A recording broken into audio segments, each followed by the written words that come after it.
ভাঙা রেকর্ডের মতো আবারও বলি, যেহেতু আমাদের গণমাধ্যমের বন্ধুরা আছেন এবং জাতীয় নেতৃবৃন্দের সঙ্গে আলাদা আলাদাভাবে কথা বলার সময় যেটা আমি বলবার চেষ্টা করেছি বারবার, সেটা হচ্ছে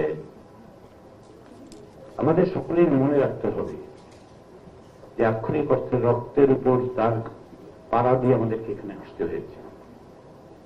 বহু প্রাণের বিনিময়ে আমরা এখানে এসেছি, একদিনের সংগ্রামে আসেনি।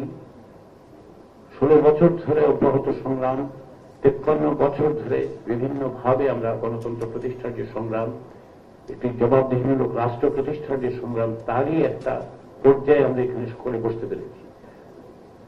ফলে রাষ্ট্রের স্বার্থ, জাতির স্বার্থকে ঊর্ধ্বে রেখে সকলে মিলে আমরা যেন অগ্রসর হতে পারি, সেটা আপনারা বিবেচনা করবেন।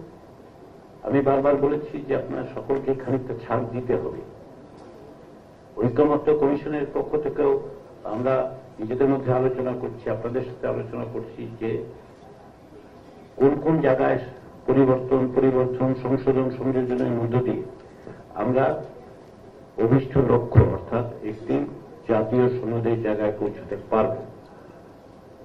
আমার আস্থা এবং বিশ্বাস আছে যে আমরা পারব।